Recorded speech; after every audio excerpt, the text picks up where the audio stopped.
So we mentioned ecology, and I just wanted to bring up the fact that this is the way I look at things. So you see, I want to be able to catch myself doing things wrong as well as other people doing things wrong, realizing that I have disruptive behavior too. And so the world does not revolve around me. If I'm at home, it's my home, whoever lives there. We're all equal. And if I'm doing something that is a problem for somebody else, then that is negatively affecting the ecology. Or if somebody else in the home is saying and doing it, they have practices and it's not good for the ecology of our home, then I want to do an intervention, even if it's on myself. Or if I find that somebody's doing an intervention, it's interesting how other people do interventions on you, because my wife does interventions on me all the time. Even if she tells me what she doesn't like about what I just said, about my tone of voice, that's an intervention. She told me something. Okay, so what do I do when I get an intervention? I get defensive. So now what I have to do is to learn how not to get defensive, because defensiveness is not ecological. Because if she's trying to tell me something, even if objectively from my point of view she's wrong, I cannot not recognize that she has the right to feel the way she does. Everyone has the right to their feelings.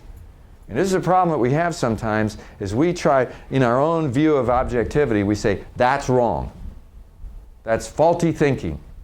You know, but if I continually accuse my wife of faulty thinking, whether I'm right or wrong, I won't have a relationship anymore. Okay? You know, if she's feeling sad, I can't say, well, you have no right to feel sad right now. I don't feel sad. That's crazy. But yet we do this. We do it. And to be able to tune in and say, you know, right now she needs me to be more understanding, yet I'm not. I'm being really hard. That's not very ecological.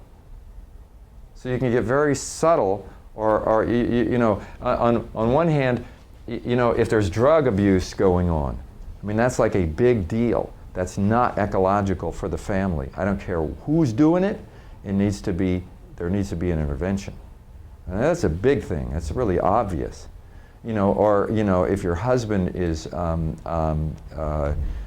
burglar, a cat burglar at night, you know, and he just goes out and you didn't know it, and then one day he comes home and he's got all this silver, and you go, where'd you get that? And he finally says, oh, okay, you know, I've been breaking into houses at night, you know, but we need the money, and I only steal from people who have a lot of money and they won't miss it anyway. And he's rationalized the whole thing. You go, well, you know, this is really not ecological for us.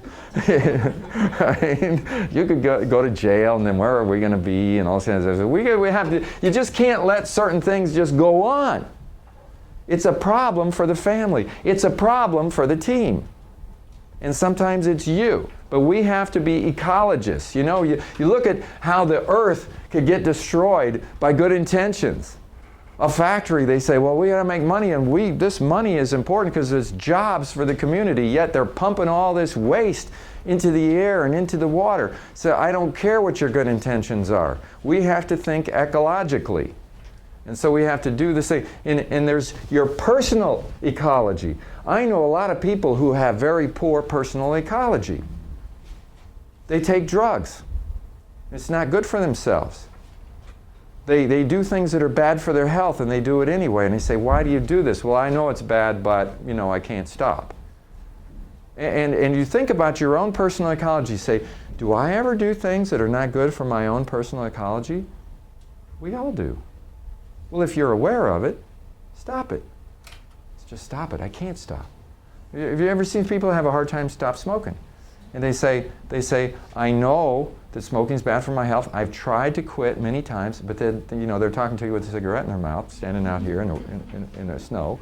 You know, and it's like, okay, you want to quit, you really do. Yes, I do. I just can't do it. Well, this is what we're up against, is habits. We have habits, and we understand that, the nicotine addiction habit and all that, but we don't understand sometimes that the anger habit and the defensive habit, it's just another form of the same thing. It's an addiction. We can't stop doing it because we've been doing it, and every time if somebody talks to me this way, I just can't help it. I have to come back and do this. Well, you know, it's not ecologically good for you. Some people worry. They worry and they worry and they worry, and the worry gets to them, and they get ulcers over the worry. It's not ecological, but they can't stop it. Well, Maybe you should really look at your personal ecology. There are ways to stop worrying, but you need to focus on it. Because the habit, if it keeps getting reinforced, isn't good for you and isn't good for, team ecology. Okay, fine, you're a worrier and you don't want to deal with your worrying, but when your worrying becomes complaining and judging and it's outward behavior, it affects the team. So could you keep the worrying inside your head so that you only affect your personal ecology and you don't affect the team ecology? Sometimes you can't transform the person, but you can at least stop them from behaviors that are hurting the whole team. So you've got to decide your strategy. So when you sit down with a person, you think about the procedure, if the procedure you have in mind. So would you agree to never worry again? Well, that's crazy. That doesn't work. You can't do that kind of intervention. You got to do something that's doable, where they can say, okay, I agree never to yell at anybody on the team again. Okay? Instead, when you feel like yelling, do this instead. Okay, I agree to that. Well, that's an intervention that maybe they can do. And sometimes that's the best we could do. If you could accomplish that, you're accomplishing a lot.